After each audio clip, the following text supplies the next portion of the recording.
Welcome to the NBA Now and Then, 50, 40, 90 interview series. Hey, what's good, everybody? I am Uriah here with Maurice. We are ready to dive into another 50, 40, 90 interview where we bring you the shakers and movers in all fields relative to hoops, from players to coaches, authors to sports writers, podcasters, and even photographers. If you want to experience a variety of viewpoints of NBA hoops through our exclusive interviews, you are definitely in the right place. I'm here with my co-host, Maurice. What's good, Maurice? I'm doing well, Uriah. Got no complaints. This is going to be fun. Oh, absolutely. I'm thrilled, Maurice, because we have a guest here today who is in the midst of a special era for a celebrated NBA franchise, and we get to pick his brain on all things San Antonio Spurs. We are here with Dusty Garza. What's going on, Dusty? How are you guys? It's really great to be on here with you. I'm humbled for this opportunity. Thank you. Doing good, by the way. How are you guys? Hey, look, after the Spurs beat Golden State last night or the other night, wow, I'd be happy too, right? Yeah. Yeah, that was I can't say that it was unexpected. We've been playing such good defense, and they were coming in off of a back-to-back. And I know that when our defense is working, that it leads to easy transition buckets. Right. And I knew we were going to run them. But what I didn't expect was that we were going to fall, so far behind to them that we were going to have to make the comeback in the fourth quarter. And that's exactly what these guys did. They really surprised us. Yeah, I think they're surprising a lot of people, and we have plenty of questions to ask you about the Spurs. But first, Dusty, we want to give you the credit where credit is due with your bio. Allow me to introduce officially Dusty, who is a two-time Emmy Award-nominated producer, writer, and NBA analyst for NBC News 4 and KABB, Fox Maximum Sports Television in San Antonio. He's also the founder of the Spurs Report, which is the internet's oldest news portal and community about the San Antonio Spurs.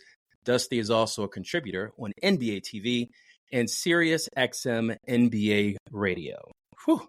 Man, we are blessed to be in your presence, man. Thank you for being part of our show. The blessing is mine. Thank you. I'm very humble.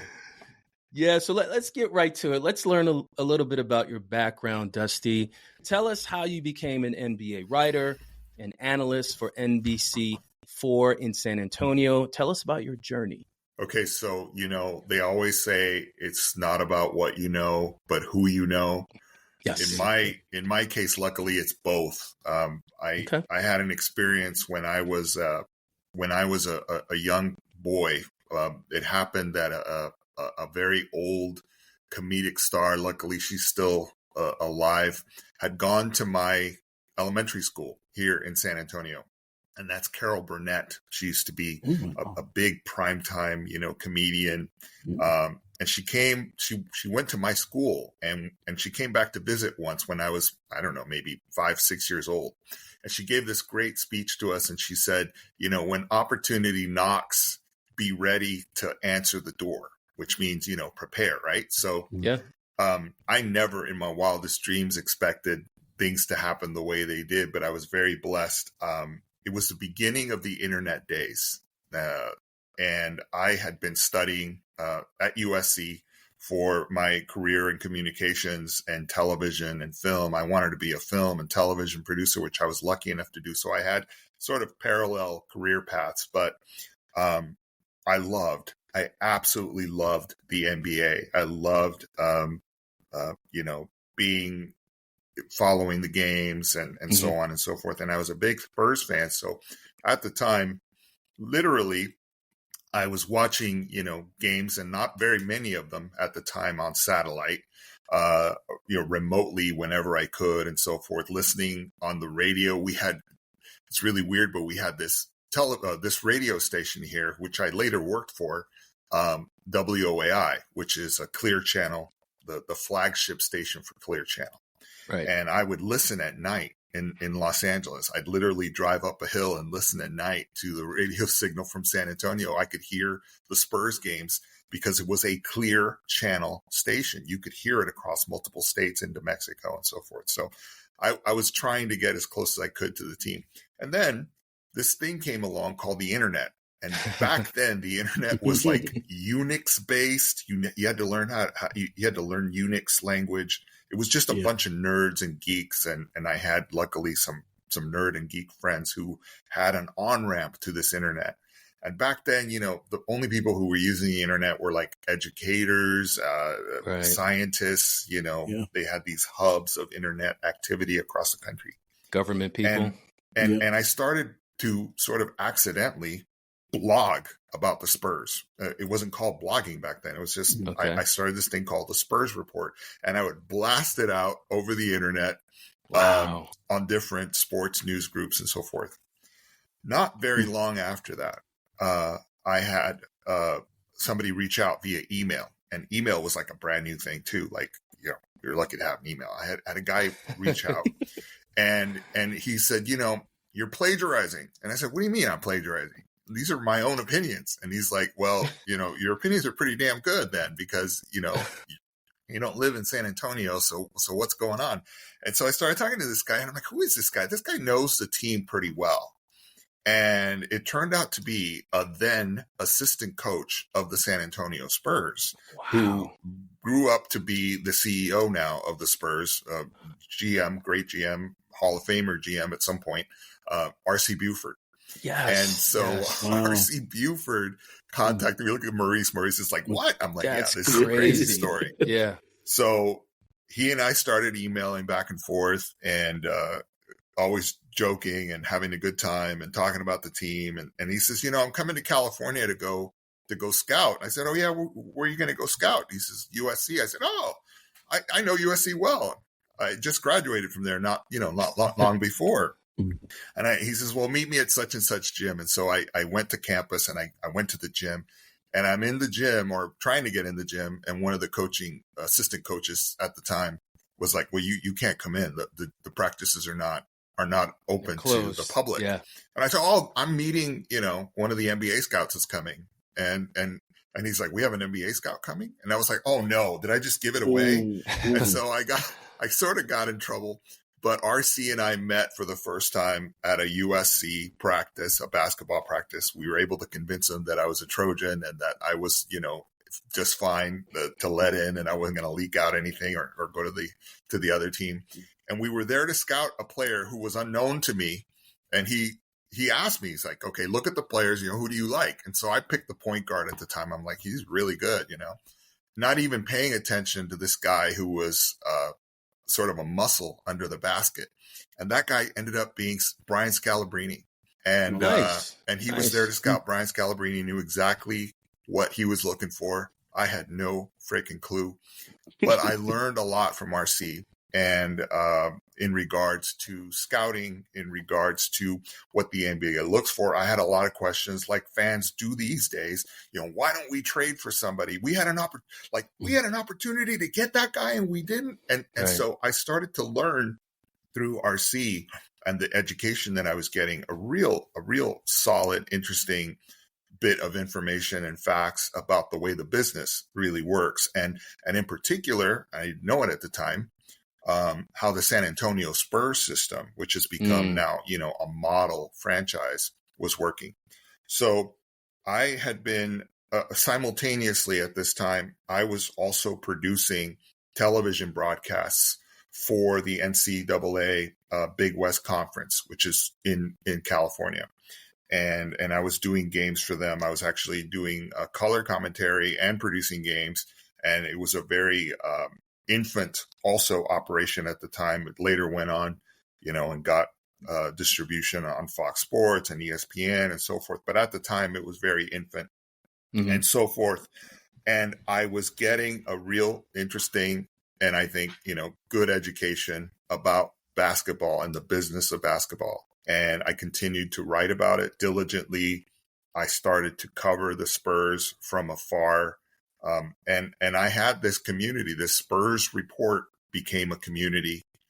We had, at back then it was like a forum, software forum, and hundreds and thousands of people started joining. And eventually that forum led to a Facebook group, which now has we're about to crack 40,000 fans. And I continued to write, and I continued to do television analysis and so on and so forth. And I've been covering this team now. I covered them through the what I call the dynasty era. Right. I was there for that very first championship, which was just amazing. Right. And rubbing elbows with these people that have become, legends. One example of that, one of my really good friends that became good friends with Mike Budenholzer, who's now the NBA champion coach for the Bucks and is now in Phoenix. And I was just telling this story last night on press row to one of my buddies. Mike Budenholzer, back in 2003, when you're friends with these guys, they invite you to pick up games and you're doing other basketball related activities and stuff on the off days, in the playoffs. We would go play pickup games, and he and another assistant coach at the time, Joe Prunty, who is now, I think, with New Jersey, we would go play basketball games. And these guys were jacking up 3-pointers, like in pickup games at gyms with me. And I'm sitting there like, I'm one of the taller guys, so I'm like playing forward or center. And every time they get the ball, they pass it out to the 3-point line. They're jacking up threes. Now we're talking about 2003, right? Yeah. And we would kick everybody's butt. I'm like thinking about that last night because we're looking at, Golden State and how Curry has, morphed the game into this total, 3-point jack up contest and successfully gotten, 4 titles out of it. So I was telling this story. I said, these guys back then as assistant coaches saw what was coming. And now as coaches, Mike Budenholzer is known for taking the Phoenix Suns and changing them this year to concentrate on 3-point shooting. Right. Yeah. And back then we were just, kind of youngsters. And I remember in New York in '99 for one of the games that we played up there in the championship series against the Knicks. Yeah. Most NBA teams will serve you dinner before the game, just like cafeteria style or whatever.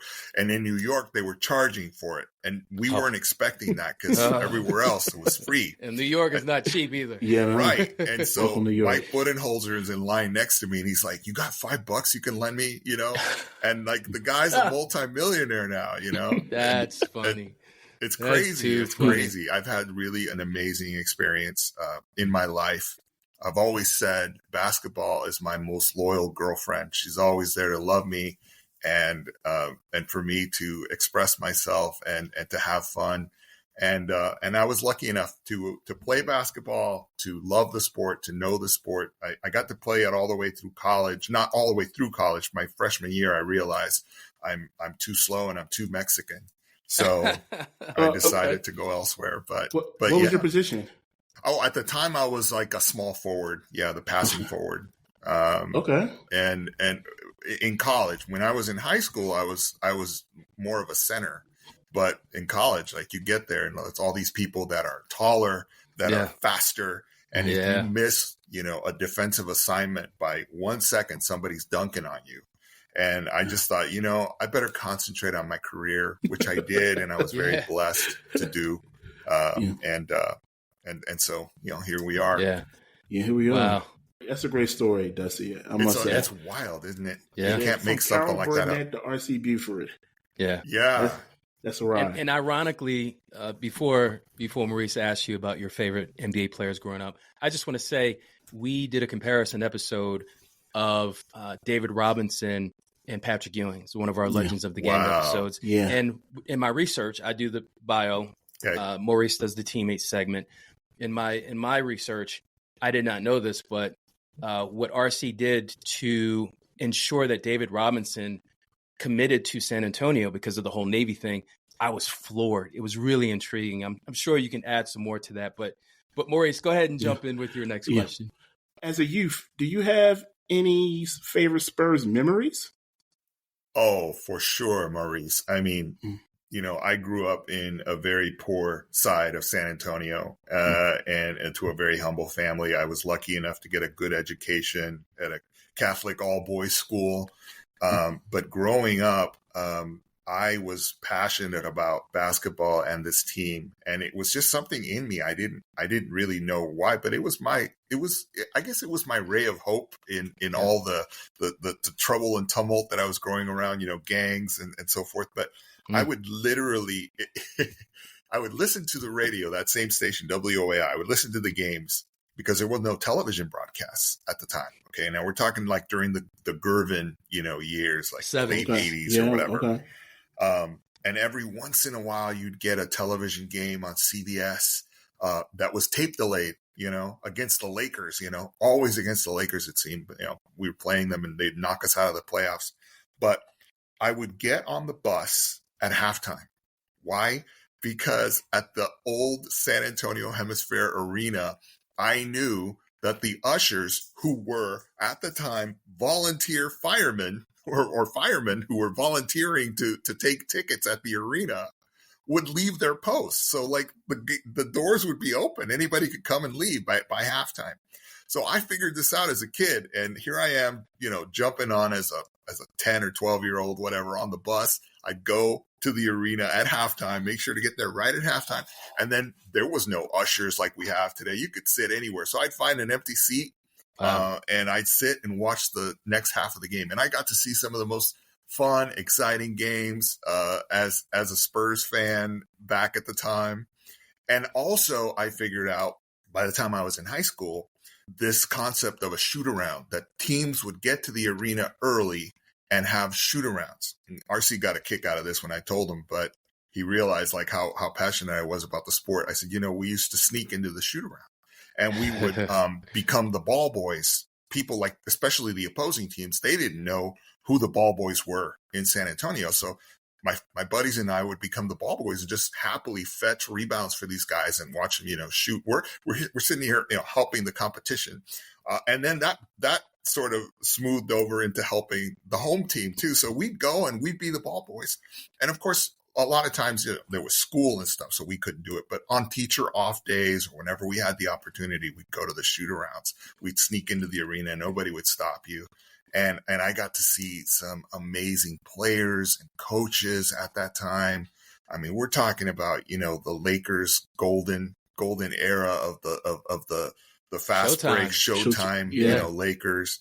Although Pat Riley used to kick everybody out of the arena, including us. And they were so good and they used to always kick our butt that I was convinced that those guys were doing some sort of ritual or something on the court. Because it was like magic. That ball would just find its way to the hole, And I had this story in my mind that Pat Riley's a jerk because he kicks us out because they're devil worshiping in there or something. I don't know. But Hubie Brown, I remember Hubie taking time with me.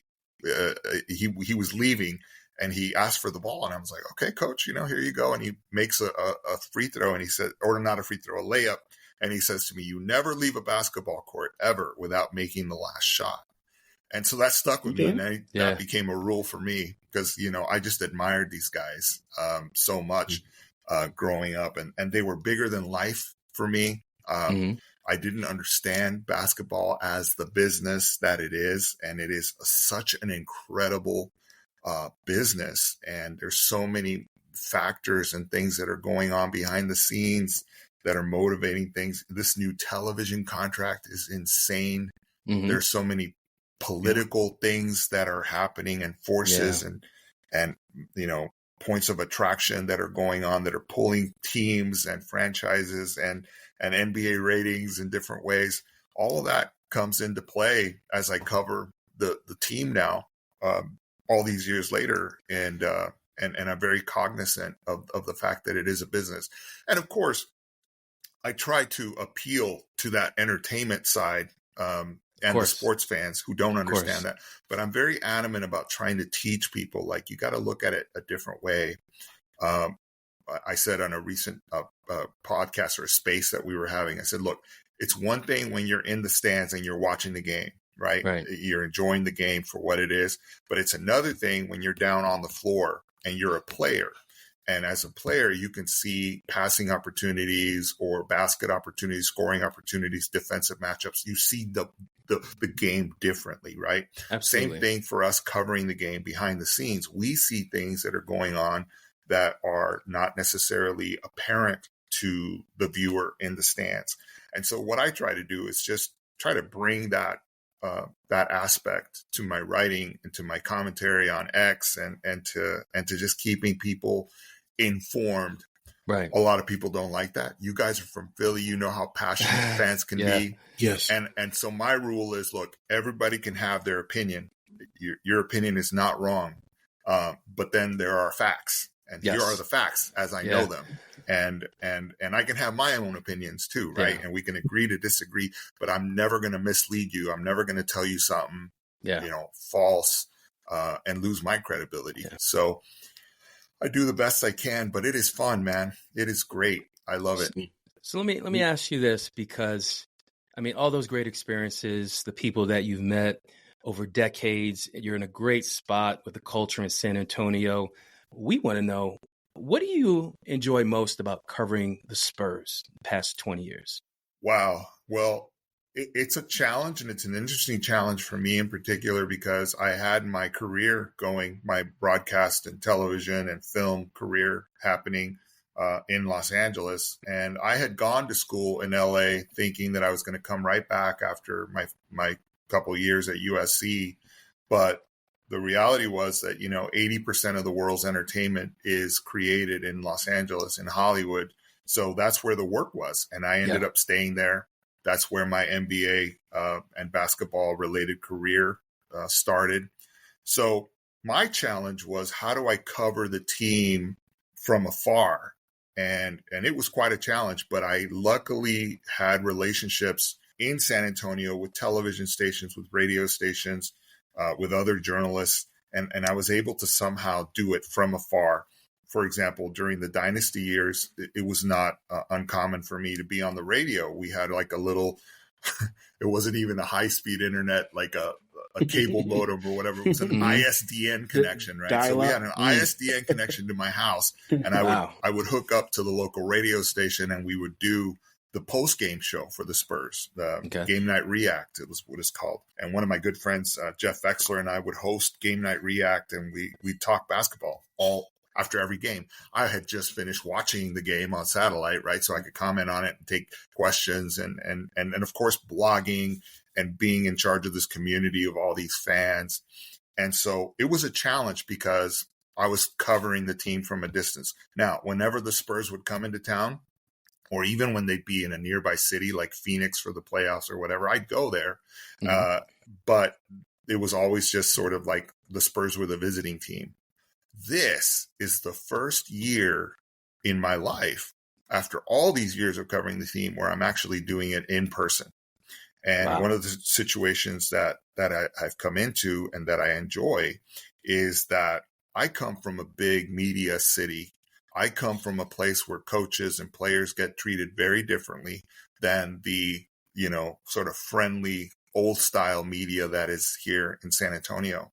I'm the bush shaker, I'm the guy coming in and writing stuff and finding out stuff about players and making contacts with. I also, because of my background, have really good relationships with NBA agents and people that I've actually even worked with professionally. So I love being that rabble rouser. I love presenting a product that's different. I call it the old status quo, and the old status quo doesn't like me. There's a lot of people who hated on me when I first got here, but who cares? Like I was doing this when you were in your diapers, So So I really truly enjoy it, and it gives me a perspective that I'm blessed to have because I was a fan first. But it doesn't keep me from being critical and being, sort of a third party witness to what's going on and reporting on that. But it's been an interesting perspective, Uriah, like you say, being in that situation around people who eat, sleep, breathe, live basketball, and to see from their perspective how things work and their brilliant minds. And I'm getting to know as the NBA coaches come in, because think about it, like when I was in LA, it was when the Spurs would come in, I would get to cover them and I would get to, see and hear the players of the coaches and whoever the visiting team or the home team happened to be. Now, because I'm at every single game, I get to see all the coaches, right? And I get to form opinions and I get to talk to them or interview them. Right. And initially here at the beginning of this season, I got to tell you, I'm very impressed with JJ Redick. I think that JJ Redick is going to be a coach in this league for a very long time. I'm not impressed to the point where I want him to be a friend. The guy's intense. Like he's super intense. He kind of reminds me of Pat Riley, back in the day. Yeah. But he knows the sport and he sees it as a player, as his experiences where everybody should be on the court and so forth. And he's a brilliant guy. The other guy who really impressed me the other day that I had never met was Mark Dagenhut from the OKC Thunder. Okay. Gosh, like I walked out of that interview room and talking to him for a few minutes, like this guy is brilliant. This guy is super, super smart, high IQ, high intellect. You can tell he's a great speaker, a great motivator. And I even asked him, I said, Coach, despite all these injuries that you've had, how do you keep your young team motivated to win? You guys are off to another amazing start. You're a contender in the Western Conference. And he was like, I'm just blessed to have a group of guys who wants to win more than anything. They want to be there for each other and win. But then you start looking at that DNA of how OKC was built. And it was built from the same DNA that the Spurs were built, because an assistant GM at the time went over and took the GM duties there, Sam Presti. And that's happened to other franchises. They haven't been as successful in translating what goes on in San Antonio to their particular franchise. But OKC has. And OKC is, tremendous pool of talent. Before Maurice asks you about your Spurs Mount Rushmore, I just have to interject and just mention that feeling of being in the building, being amongst the players and coaches. About a year and a half ago, I was at the Sixers practice facility. I had an opportunity to interview Bobby Jones, and it was a really great experience. Dr. J was in the building. It's weird, Uriah, because as you have a job to do, which is to kind of bring that information back to the masses, right? That's why we're there, because we are good at communicating the information to the masses, and it has to go through your filter. So your filter can't be, too biased or too in love or too, like in awe of these guys. Can't be a fanboy. Can't be a fanboy. Yeah. And it's funny because I had one NBA GM one time say, and I'll never forget this, but I always think of it in my mind when I see fans and even some media and other people, the GM said, "Oh, you're a jock sniffer." And I'm like, "What?" He's like, "Yeah, like you're sitting here like, these players are players. Like you got to cover them as players. You can't hold them up so high that you're not seeing the truth of what's really going on." So that really opened my eyes. And of course, you're in awe of these people. Dr. J, Bobby Jones, like, holy cow, I was watching these guys as a kid, and these are human beings. Yeah. And, that's an interesting thing, because I note that in the old days, before social media, before there was all this extra bandwidth for all this information and all this competition from news media sources and stuff, when we would watch like the NBA on CBS or on NBC, and we'd watch the local newscaster, get on at the end of the day and give us a scoop of what happened, there wasn't a lot of information about the personal players, the personal lives of these players. There was just how the players were acting on the court. It was the game. And what their performance was, right? And they were judged by that performance. Now we know so many things about these players that we're judging that aspect, sometimes even more than we are their performance. So that's like a real challenge and a real change as well. Yeah, maybe too much about the players these days. Yes. Yeah. How's Joel Embiid doing, guys? That's an interview in itself. Yeah, that's for another time. That's after we hit stop record. Yeah, right. You mentioned the glory days of the San Antonio Spurs. Let's talk about some of the players from the glory days. Can you name a Mount Rushmore of Spurs players? On the one hand, it's easy, but like that's one of those things you start peeling back layers, and it could get really, you really like to do that here. But I'm going to go with the safe route. Like for me, it all started, and my love for the game as a kid in elementary school was the Iceman, George Gervin. He was my Michael Jordan. Before there was a Michael Jordan, and a lot of people don't even consider the fact that Ice was traded to the Chicago Bulls during his last couple of years of his career. Okay. And he was there when Michael arrived.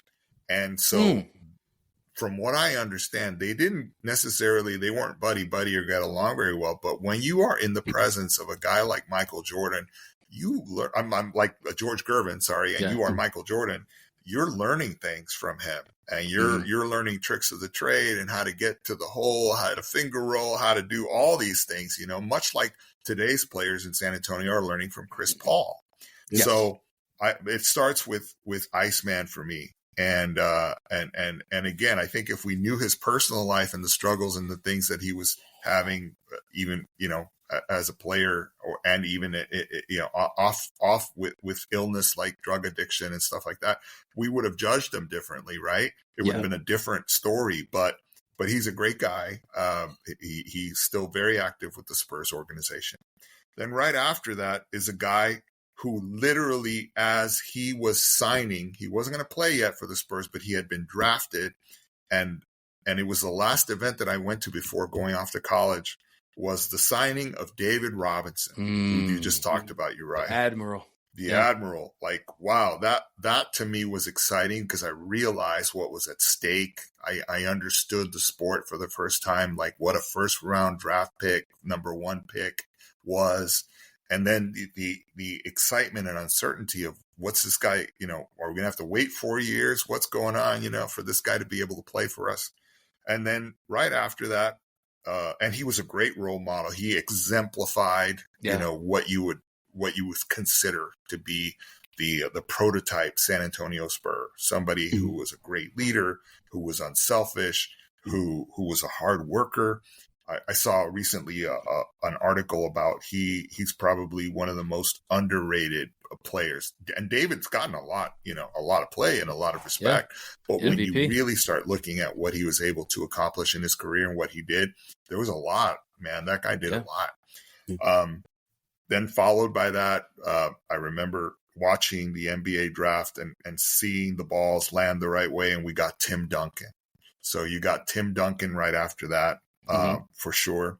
I was very blessed because of my relationship with the Spurs and the fact that they knew that I was, involved in the internet and media and so forth. I got an opportunity to work with Tim Duncan as a client. Wow. Okay. His agency, the agent that repped him, also repped several other NBA players like Shane Battier and others. And I got to work with some of those guys too. I would run their websites. One of my partners here in San Antonio owned an internet company. He still does. Mike, his name is Michael. And Michael and I would handhold these guys, these athletes and their wives. And we'd do their websites for them and stuff. So I really got a different perspective there as well. Following that, I would have to say, Manu Ginobili is on my list. All right. Manu was just, I remember having a conversation with RC and he told me, we just got this guy. Like he's in Italy, right now, he's Argentinian. And he said to me, he's like, Dusty, this kid can play. This kid is going to be amazing. And nobody realizes it. Like, they know that he's in our stable of players, but nobody realizes like how talented this guy is. We're going to bring him over. And so then I remember going online and like saying, no bandwagoning. You guys can't bandwagon after this. I'm telling you, this guy is the real deal. Yeah. I am hearing this guy is the real deal. And sure enough, he was. And he was an amazing, and continues to be an amazing human being, a great guy. And I spent many hours in the locker room, much to the chagrin of some of the Spurs PR handlers, talking to Manu in Spanish and just spending time getting to know him, asking him about his dad, who was a coach, when he was growing up and stuff, and just getting a different perspective. And then, of course, he has this whole other story going on in Argentina, the national teams there, and the amazing players that came from there, and so forth. So it was really, really cool. And who doesn't like Manu? Everybody loves Manu. Exactly. So that's what, 3. I would have to say after that, it would be probably Tony Parker, just because he brought a whole other country into the game, which is France. Now arguably the mecca for basketball development in the world right now is happening in France. There are so many awesome French players that nobody's even heard about right now and publicly that are coming, and they're going to be a force to be reckoned with. We already saw, the residuals of Tony's influence in the game with, this kid, what's his name? Oh yeah. Victor Wembanyama, who grew up watching Tony, who went to Tony's academies, because Tony has like sports academies there. He has professional teams there. Victor played in those academies. He played for those professional teams. And Tony, because of his relationship with the Spurs, brings some of these French players or puts them on the radar for the French players. And that's an interesting thing too, because I remember like asking RC after I got to see how good Manu was, like, how did you find this guy? And RC's like, look, everybody knows about everybody. But it's the people who do the homework on these players, who get to talk to their parents, to their teachers, to the people around them to find out if their personality is going to fit, if it's going to be a match for your franchise. But, it was no great discovery that we found Manu Ginobili. A lot of people knew about him. And now we're starting to see just how broad that is, because now on the internet, we've got guys that are passionate about the draft that are themselves, reaching out to agents and to players and bringing you articles and podcasts about, the next great NBA player. So, it's all about, and I remember, and I've got to give RC credit for this, at the time when he was an assistant coach, he would spend a lot of time away from his family because he was getting on a plane and going to some little village in Serbia to go check on, a player in the cold weather in a gym that wasn't well heated, and sitting there doing their homework on these players. So Tony is on my Rushmore list because he continues to have an influence on this franchise. He was certainly a trendsetter. I remember when he was a rookie at a Los Angeles Lakers game, he came in and he was just running the Lakers, and he was, making one layup after another, one little teardrop shot after another. And after the game, I said, Tony, damn, man, you scared the hell out of me. He said, why? I said, because you're a rookie and you're taking the ball and you're in charge and you're like leading this team. Like do you realize how unusual that is? And Tony's looking at me like, well, you have nothing to worry about. I've been doing this professionally for years in France, where they play professionally from the time they're 15. And so, I think that's one of the things we're going to have to address as a country is how we're bringing up the young players, how we're educating them, what kind of experience they're really getting. Because this one and done thing doesn't work for everybody. And you're seeing, and I think you're going to continue to see a lot of busts, that are, misrepresentations by the time the draft comes along, because these players are just not prepared. That's one heck of a Mount Rushmore. Loved Iceman with the finger roll, obviously Tim and David Robinson, Ginobili, Tony Parker, outstanding international player. But it's easy for us on the East Coast to assume that the most memorable experience for a Spurs fan could be the first of your 5 championships. So we want your perspective. Out of the 5 championships the Spurs have won going back to 1999, in your opinion, which one do you think is the most cherished? Always the first love. Always the first one, because we struggled so much for so many years. me sitting in the bleachers as a 12-year-old watching and cheering my heart out and my voice out for the Spurs to win, and we could never get past the Lakers.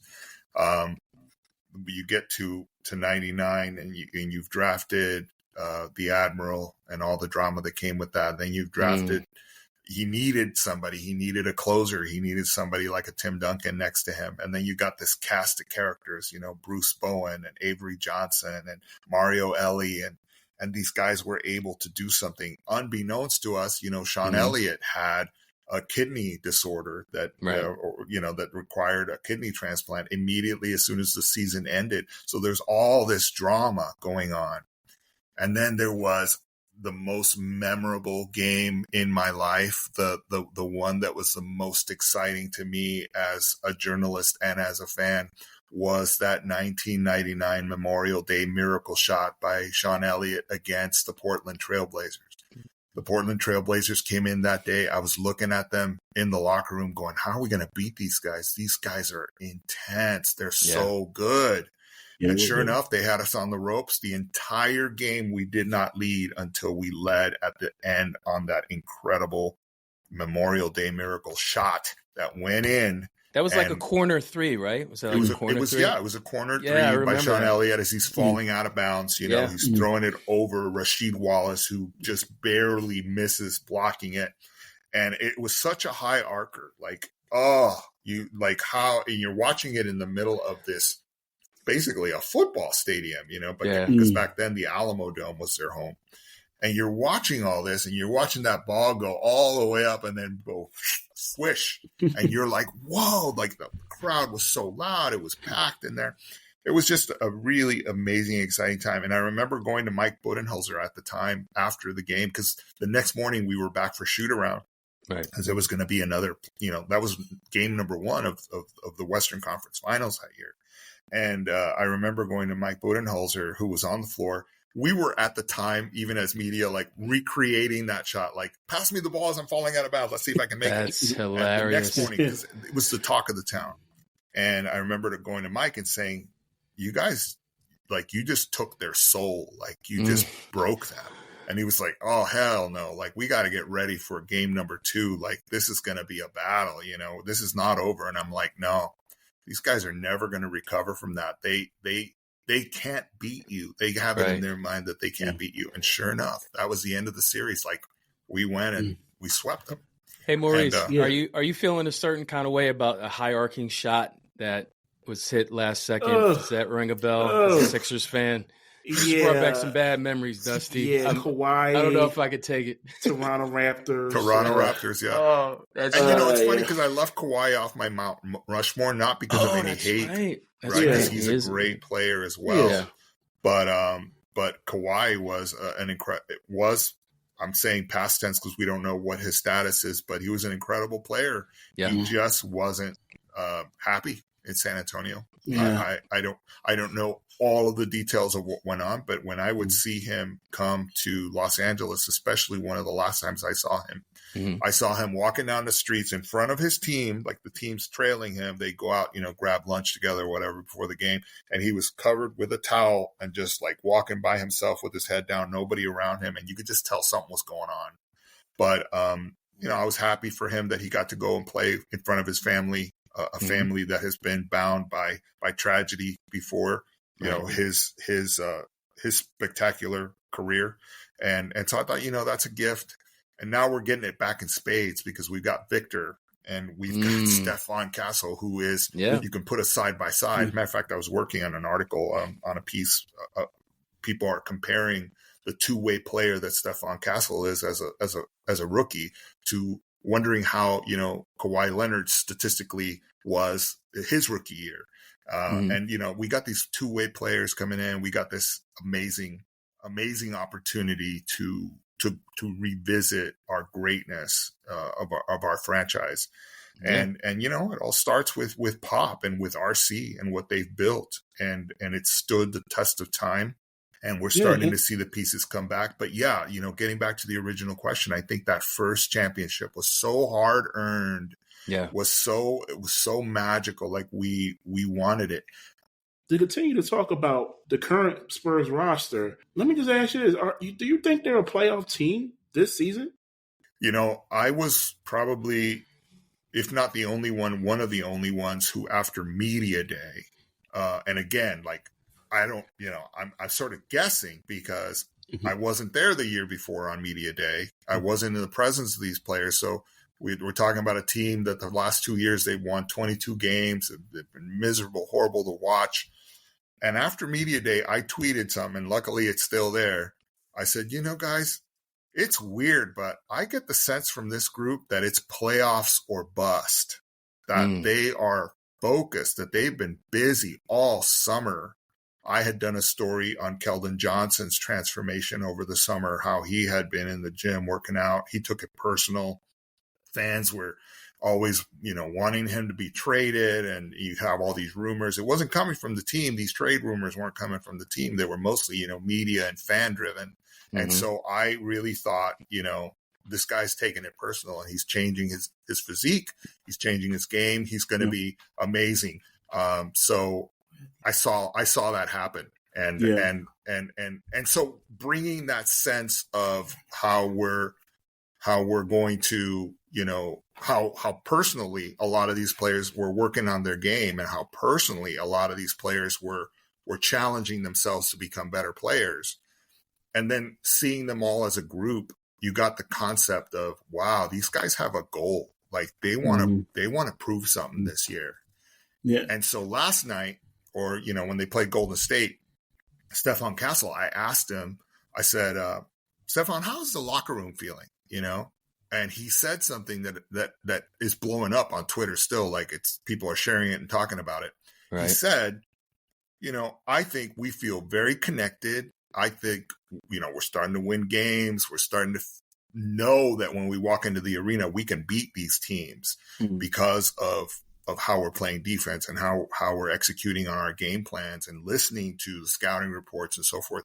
We know we can win these games. And he said, I think we can make a really good run in the playoffs, not to the playoffs, in the playoffs. There we go. And so now the answer is there. I was right during media day, kind of sensing that these guys had big plans. And you think you think Chris Paul has a big influence on that, on the roster and the team? Yes. Every one of the players says he does. What I see of Chris is I see the old cowboy coming in with, a John Wayne attitude. He never raises his voice. He's just kind of got this swag about him, this swagger. And he comes in and he's got control of the locker room.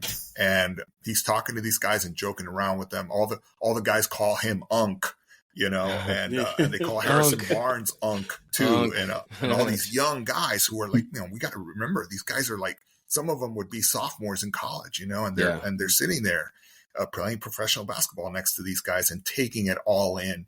I think one of the unsung heroes that doesn't get as much commentary as Chris Paul, that has had a tremendous influence on this team, is Harrison Barnes.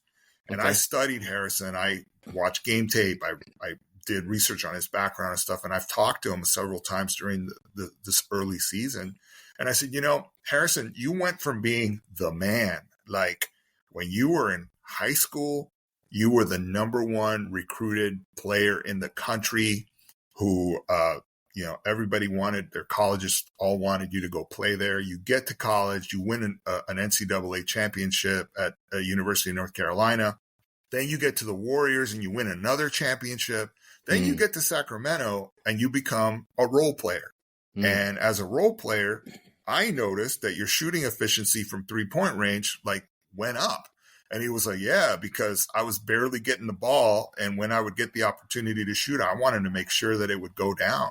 Yeah. And so now he comes to San Antonio. And one of the things that has happened because of this motion offense, a lot of people in basketball would know it as the beautiful game that the Spurs are playing again. Oh, the same 2014 NBA championship beautiful game is what they're running. They're not running plays, very few plays. It's just about running that motion offense. Because of the way they distribute the ball, everybody gets to touch it. And one of the people that gets to touch it and has been cutting to the basket a lot, if you watch the games, has been Harrison Barnes. And he's averaging over the last 2-3 games, 20 plus points a game. And he's becoming a relevant, resurgent star. And it's like, holy cow, we didn't expect this. This guy was like a throw-in to a favor that we did Sacramento in a three-way trade. And yet HB is what everybody calls him. HB's influence on this squad has been tremendous thus far. Before we go into the NBA draft time machine and get your take on some comparative players that we've done in season 1, we got to get your take on Victor Wembanyama. Amazing player. Maurice said before we got on, transcendent player.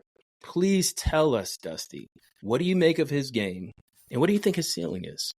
I love Victor. He's exciting to watch. He's got all the potential in the world.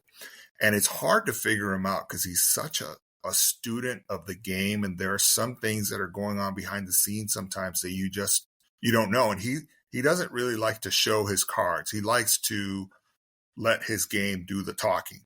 Okay. So very early on, the thing that I was, responding to a lot, especially on NBA radio recently, was what's going on with all this 3-point, he's jacking up 3-pointers, like get in the paint, post somebody up, and I'm like, wait a minute, guys, like there's some stuff going on here that we don't see again from the stands versus what we're seeing behind the scenes. What we're seeing behind the scenes is the Spurs staffers, the coaching staff realized very quickly in those first few games, we played Houston 2 or 3 times, and they were taking away Victor's paint play. Like Dylan Brooks was doing an amazing job, and he's like, 6'5", 6'7", whatever he is. But here he is, like taking away Victor Wembanyama's post play. So the Spurs had to adjust. Like they realized, okay, over the summer, the teams have had an opportunity to not only watch him in the Olympics, but to watch a lot of game tape from last year. And they figured out how to play him, how to take away some of his favorite weapons.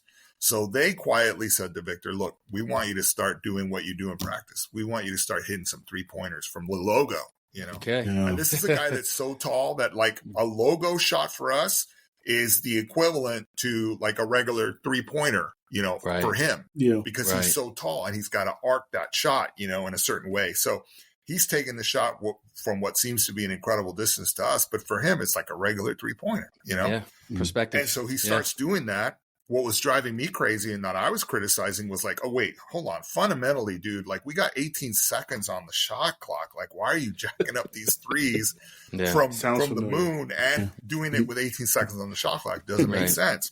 The other thing that was driving me crazy was the fact that he was spending a lot of time with Jamal Crawford learning how to dribble like a guard, right? And he has this amazing, and this is what makes him an alien, like something we haven't seen. Yeah. And you're like, dude, instead of just spending time with Jamal Crawford, get in there with Tim Duncan and like have him show you, the fadeaway or the bank shot or, something different than what we're seeing.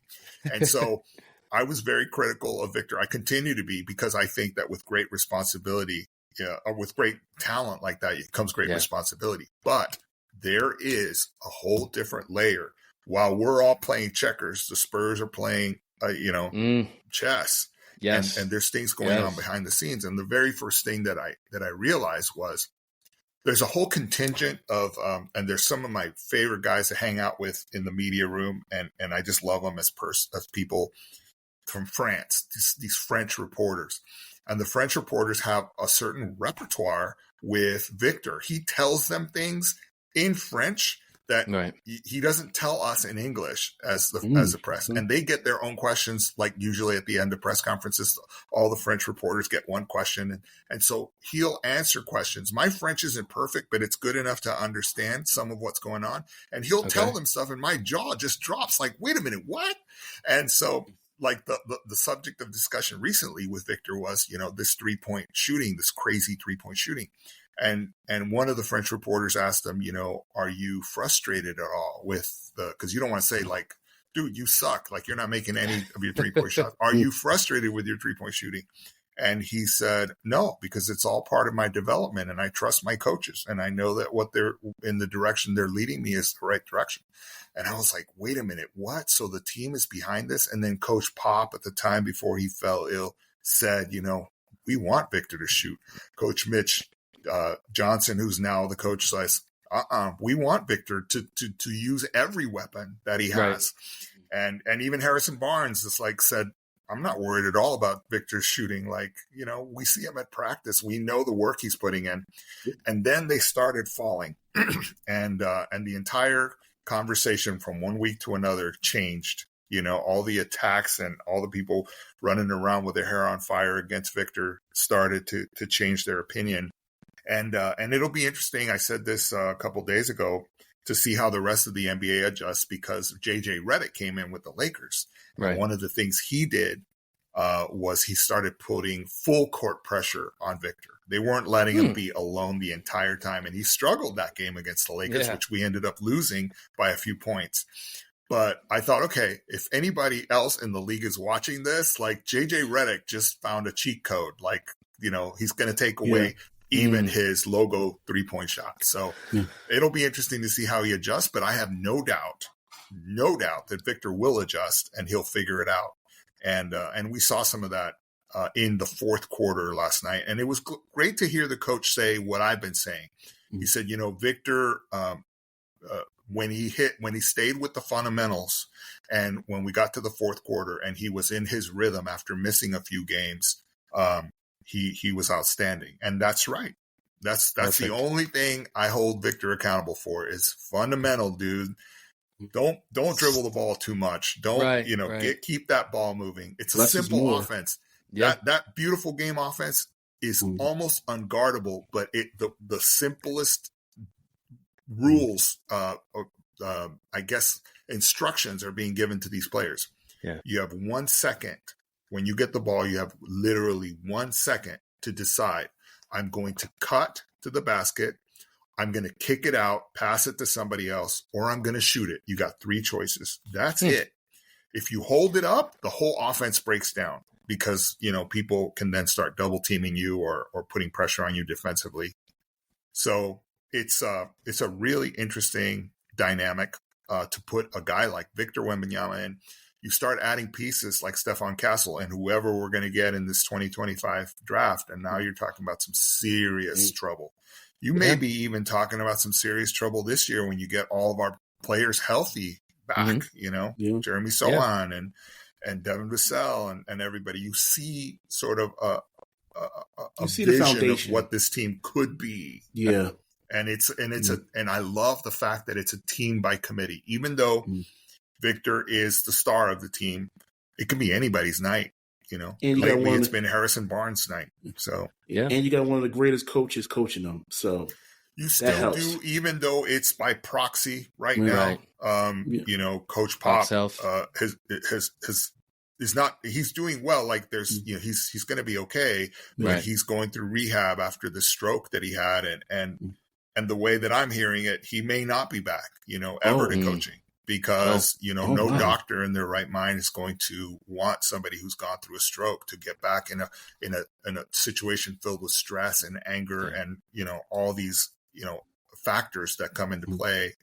But Mitch Johnson, because Coach Pop and RC built a military style system where one soldier falls, the next one steps up, they have probably the ideal franchise for this to have happened. If something horrible like this were to happen, they have the ideal franchise for it to have happened in, because they're executing the game plan. And it's the same thing, you hang your hat on defense, you get easy basket opportunities, and when you don't, you run the motion offense. It's so simple, but yet so difficult.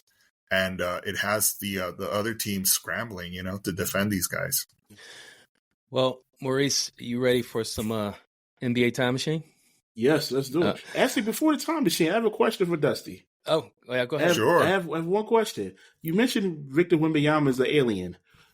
Can you guess who we will be highlighting as a comparison for Victor this season? From back, He's another player, you mean? Yes, from the past. Our season finale, Dusty. Our season finale is going to be Victor Wembanyama and another NBA great alien. So Maurice is just trying to trivia you to see if you can. He's testing me, huh? Yeah. Who do you think we're going to feature with Victor?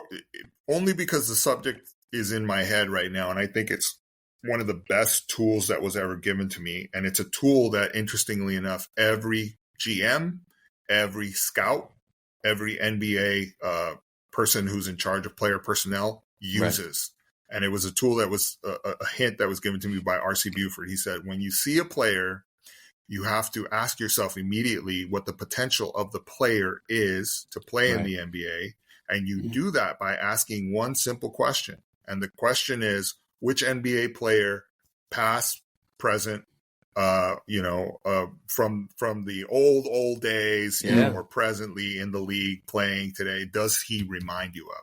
And every single player has a comp, right? Yes. You look at Victor, man, that's probably got to be one of the hardest comps because he is uniquely gifted. He is his talents, like he has the ability.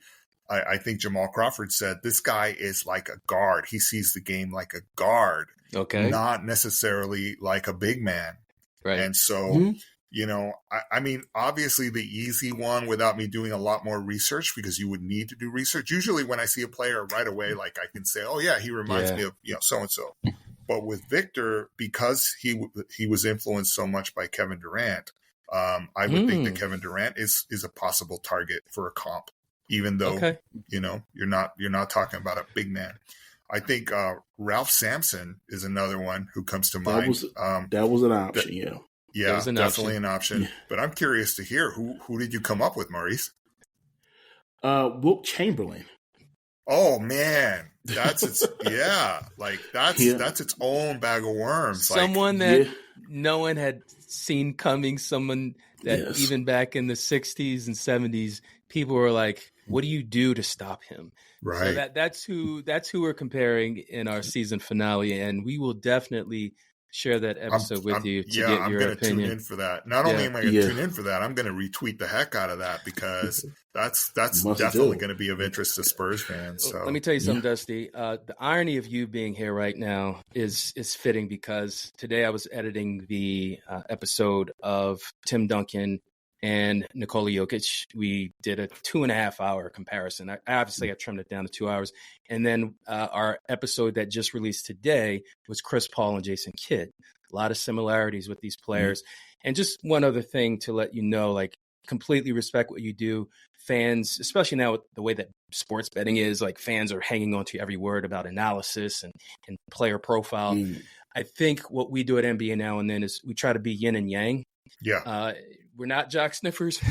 Right. Good. Like you said, now you're never going to forget that term, right? Are we jock sniffers here? I think what we do is we see a niche that has not been touched yet, and we want to celebrate these players. We want to merge the past and the nostalgia of former players, but also merge it with the contemporary passion for the game, the current players, and that's what we're all about. We lift these players up and, you know, we celebrate them and we do comparisons. We don't give opinions, hot takes. We leave that to like what you guys do with your articles. But that being said, what we're going to do right now is we're going to put you in the NBA draft time machine. We're going to give you about 2 minutes to respond to a comparison. You've already seen the list. So officially, are you ready to enter the NBA draft time machine, Dusty? I am. All right. Well, let's do it. And now get ready for the NBA Now and Then draft time machine. All right, here we go. You ready, Maurice? Let's do it. All right. Dusty, you have 2 NBA stars from different eras. They're in the same draft class. For fun, if you were guaranteed that both players could have a decade-long career of equally good health, who would you pick? We're going to start with Devin Booker or Gilbert Arenas. I would think definitely using the Spurs blueprint, I would go with Devin Booker. Because Gilbert could be a wild person.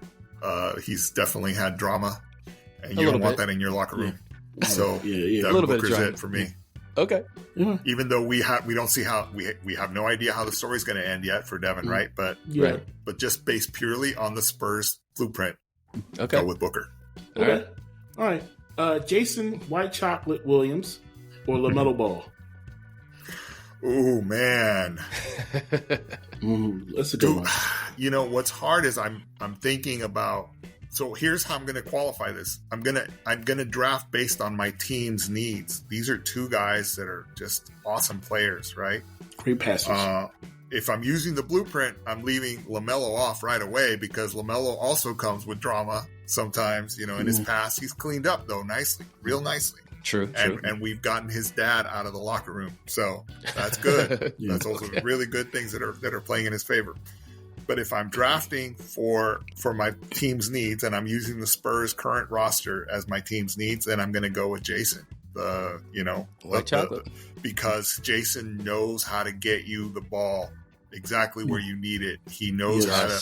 He would be great in that motion offense. Cutting, passing, or shooting. So I'm going to go with Jason. Yeah. All right, cool. Next comparison. Two rough and rugged guys.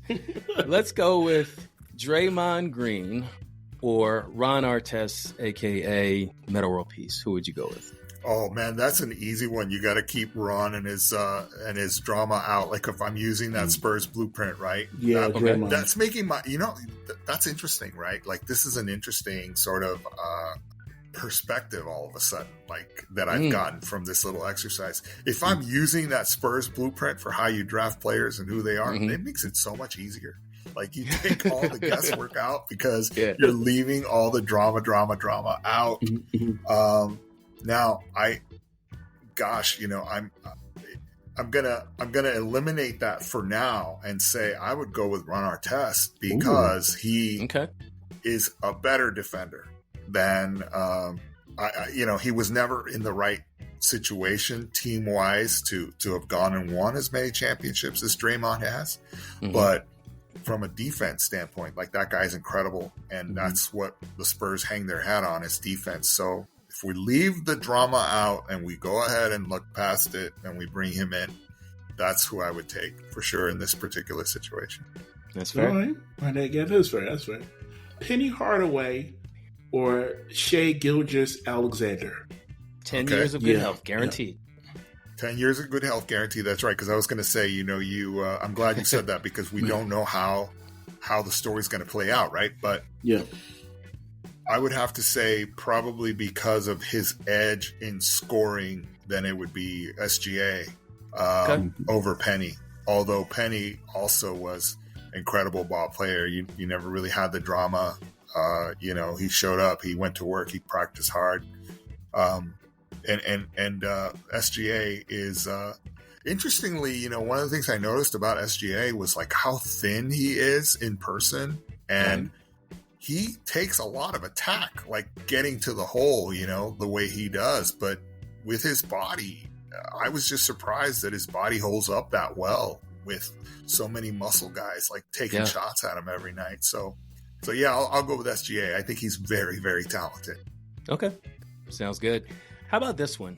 Jamal Murray or Darren Williams? Oh, man, easy.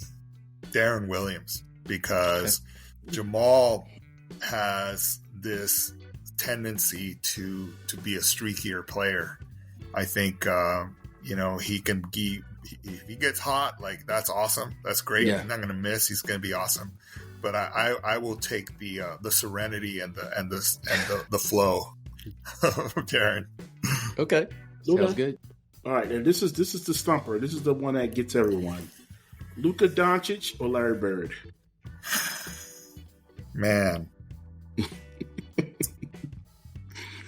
that's the tough one.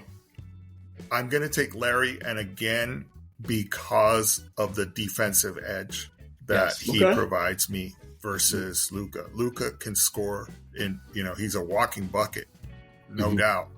But defense wins championships and offense sells tickets. And like we see, what happened with Dallas. So many people were high on Dallas. I picked Boston just because of that same reason that I'm picking the way I am right now, is because defense wins championships. And Larry was a good defender as well as an awesome offensive player. So that's a good one. That is a good one.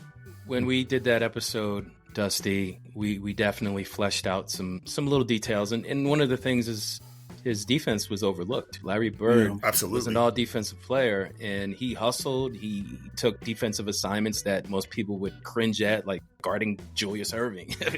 Who wants to guard him? But he did his best. But yeah, I think, Maurice, I think it is tough because Luka can do so much, but I think Larry could do pretty much what Luka could do, but defense is that edge to him. Now, the next one, Dusty, we know health with Embiid is a problem, has been a problem, but he is a former MVP, and he is a great two-way player. I'm not trying to sway you anyway because we're Philly fans. As a Philly fan. Yeah, as a Philly fan. But I just have to put that out there because Embiid's getting slaughtered in the media. But anyway, let's get to the time machine. So would you go with Joel Embiid or Hakeem Olajuwon? Ooh, I got to see a lot more damage done by Hakeem in person. Mm-hmm. So the guy was just unstoppable. I think one of the things that really helped Hakeem was his discipline.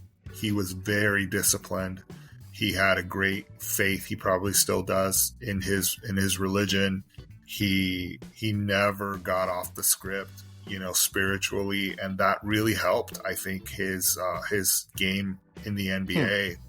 So he has a whole toolbox there that he can draw on that Joel doesn't necessarily have. He doesn't have the amount of discipline, I think, that you require, that you need to win a lot of, NBA championships and to be really one of the true greatest. It is a long season. There's a lot of practices. There's a lot of shoot-arounds. There's a lot of games. Yeah. And Joel is so talented that sometimes he mails it in and then or relies on, trickery to try to get the call or to try to make his life a little bit easier. Yeah. So as great as he is, and I saw him drop 70 points on Victor Wembanyama last year. Yeah, that was in the Spurs. Yeah, and I saw him in the Olympics, play also against Victor, and he's a great player. There's no doubt. And what I would say to Philly fans is just hang in there with these guys. They have so much talent, and they've stacked their raw. I was like rooting that these guys, that you guys, the Sixers, were going to be the ones to unseat the Celtics this year. Right. The Celtics don't need more championships now, so I'm rooting against them. They're a really good team. I love them, but I was really hoping that Philly would get some respect and some love from the basketball gods this year, and so far that hasn't been the case. But you know what? The Iceman said, I'll never forget when I was a kid, the world goes round and everyone shall have their day. And so if you just hang in there, show some patience to this team. They've got so much talent. It'll come around. Let's talk again in March and see how you guys are doing. Thank you for talking me off the ledge. I appreciate it. Maurice, you can take back over. No problem. Happy. Yeah, two point guards here who did have their day. Kyrie Irving and Isaiah Thomas. Boy, you want to talk about that's a tough one. Because you've got really talented players who the entire game can be controlled by these guys, right? Yes, so absolutely. I think I'm going to go with Isaiah, though, because of his leadership. Isaiah was and is still a great leader, often misunderstood as a leader, but nonetheless a leader. And so I would have to go with Isaiah. I think Kyrie has an opportunity to do some great things still here in his career and with Dallas, but it's a situation where I think Kyrie is so opinionated that sometimes he finds himself painted into a corner with some of his opinions, and that takes away from your leadership. So I'm going to go with Isaiah. All right. Two really great closers. Two guys that have never been afraid to take the last shot, but you can only pick one. Who would you start a franchise with? 10 years of perfectly good health. Damian Logo Lillard or Reggie the Nick Killer Miller? You know what I really like about Dame that I've seen that would make this I think I would lose less sleep by taking Dame, because Dame is an incredible hard worker. Like, he works on and off the court to take care of his body and to be ready. He looks for ways to improve his game every year. And I think that that's something that would make it easier for me. However, you look at Reggie, man, that guy, like, there was just times when you couldn't stop him. He was just, everything was going in. And that comes from a lot of discipline and hard work too, shooting, getting your reps in, doing a lot of court work and stuff. But I'm going to go with Dame because I like the way that he is basketball 24/7, and even going through personal tumult and difficulties like he has in the last couple of years in his personal life, he stays focused on the game and he shows up to work. He's a pro, He puts on the hard hat and gets the lunch pail and shows up. So I'm going to go with Dame. All right, now we just mentioned the Boston Celtics. These are two Celtics right here. We're going to compare. Only pick one: Jason Tatum or Paul Pierce. Oh man, talk about two guys who, I when I look at both of them, honestly, sometimes I got to ask myself, especially during some performances, what's the hype?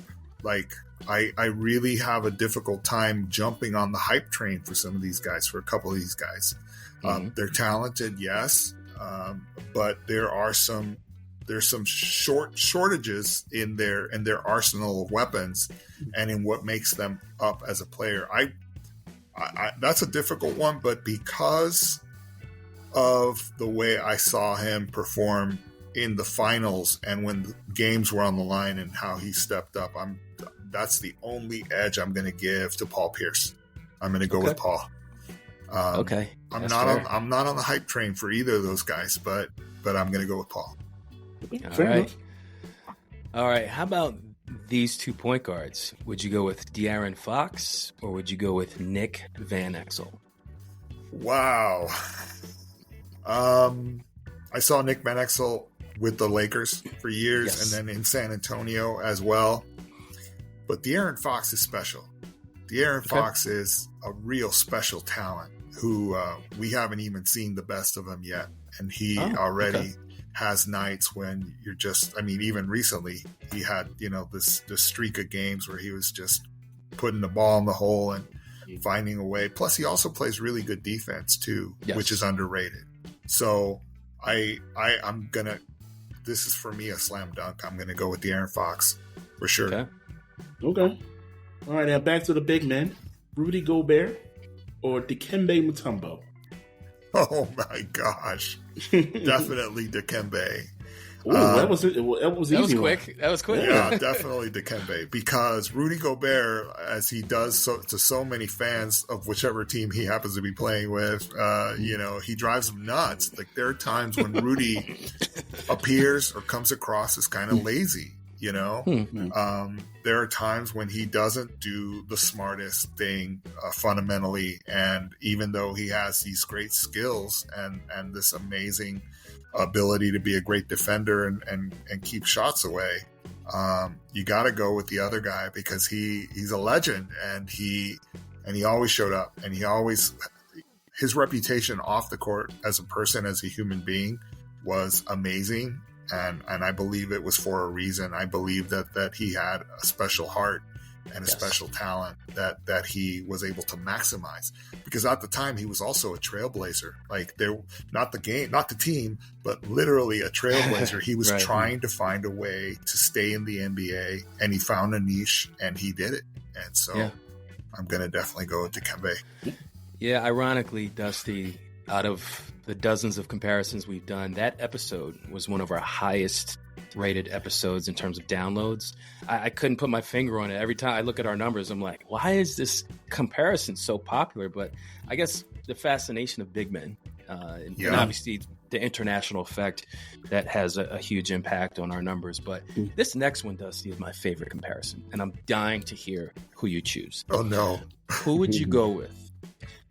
10 years of perfectly good health. Forget practice. Just stick to the game. James Harden or Allen Iverson? Allen Iverson for sure.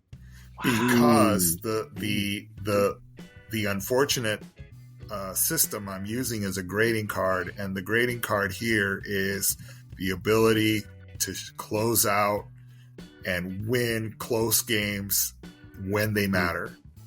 And AI never had a problem with that. I think, AI certainly didn't win a championship, but he definitely showed up for big games. I see that lacking in James Harden. I see either because, teams just attack him in a certain way, or the game plan, the scouting report or whatever finds Achilles heels in his game. But I've seen him drop so many close contests that he probably, should have gotten in crunch time. He somehow disappears sometimes, and so that's why AI is my choice for that. No problem. Are you sure you're not just saying that because we're Sixers fans? Are you sure? Oh, that's true. No, and I hadn't even thought about that. And again, right? Harden played for the Sixers too, so yeah, that's true. Yeah, that's true. Although in a much less impactful way. So that makes my choice even easier. There you go. See? Yeah, that's a good point. Yeah. Paolo Banchero or Blake Griffin? Ooh. 10 years. Oh, so we're kind of projecting with Paolo, but Banchero for sure, I think. Okay. Yeah. I mean, Blake was a great athlete, and he had the jumps, and, I just think that all around, Banchero's a better player, for sure. A better athlete, better defender. Definitely, if you're going to start a franchise, you go with him around him. Yeah. Okay, fair enough. Coming almost to the end, how about Jalen Brunson or Chauncey Billups? Wow, I got to see Coach Chauncey Billups the other day, and he's an interesting guy. Definitely knows the game. Has earned, his flowers. Yeah. But Jalen Brunson, man, wow. There's so many things that I like about Jalen because he comes from a basketball family, and that is also something I learned from the Spurs system and RC is you look at the forefathers of the player, Yes. I often equate, as weird as this sounds, I often equate it to coming from a circus family. There are families in the circus that have just been doing it for a while. Like they know what the family life is like on the road, what it is to be in a circus, what is expected of you. It's similar in NBA families and coaching families and basketball families. Like you're getting input growing up from your dad, who is a great coach or a great player.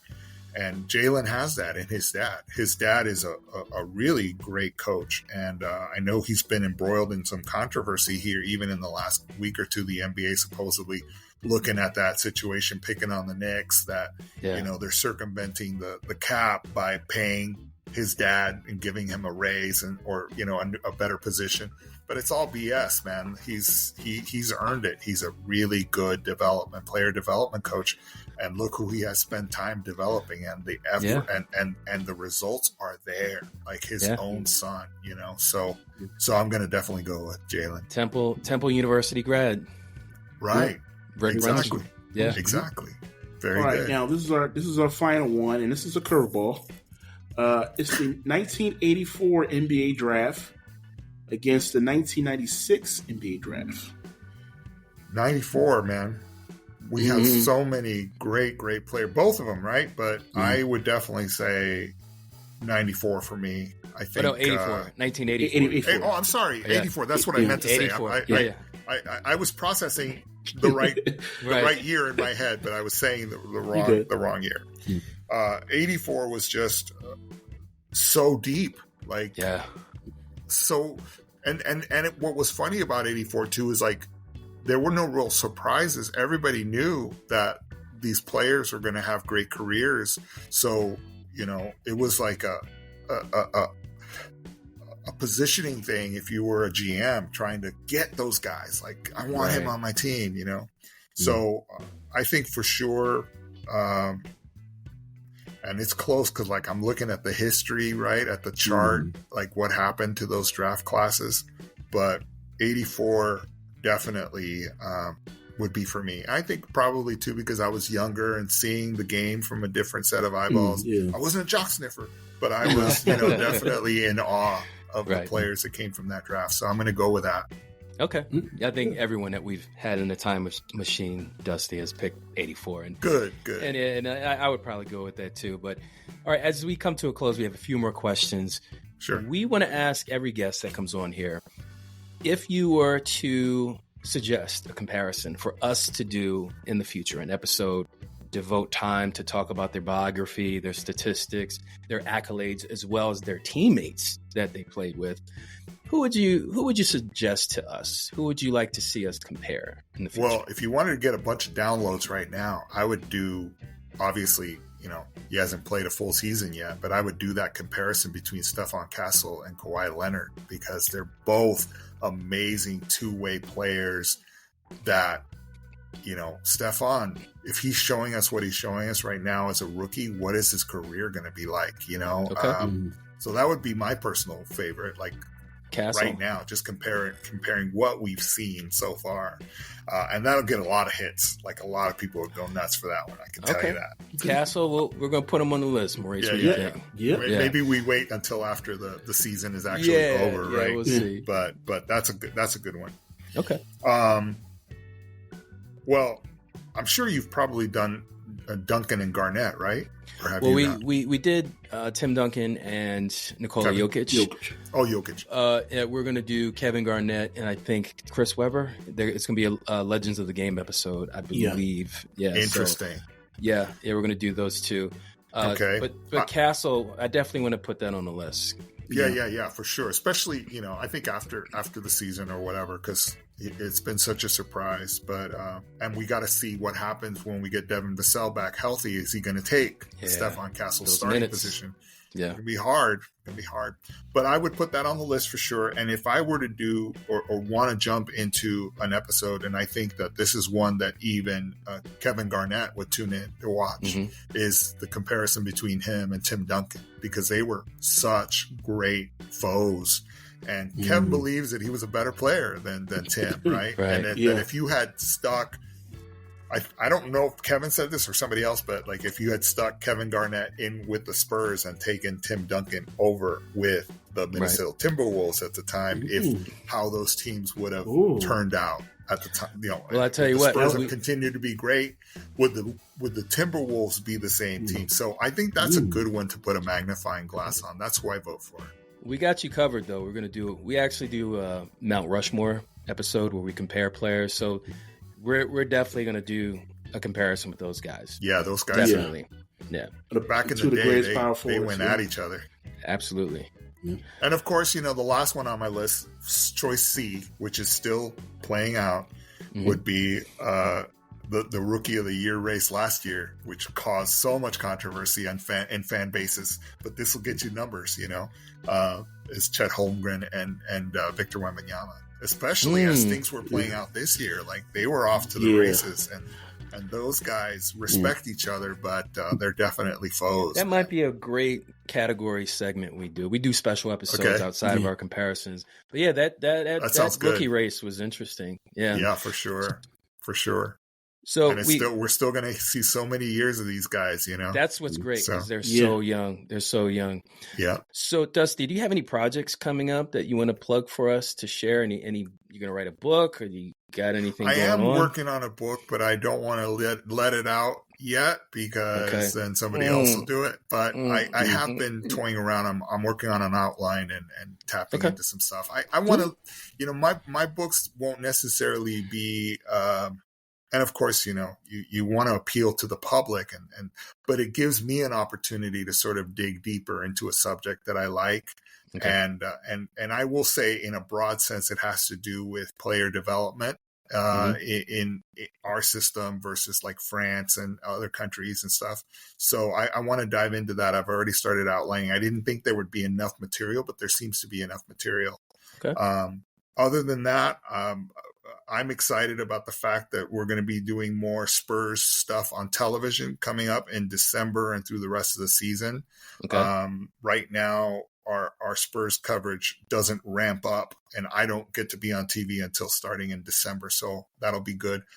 I believe that, again, because of the way the media landscape is and because of this huge TV contract that was just signed, that there's going to be really great opportunities for up and coming journalists and writers and social media guys for real spotlight time in this new universe of basketball.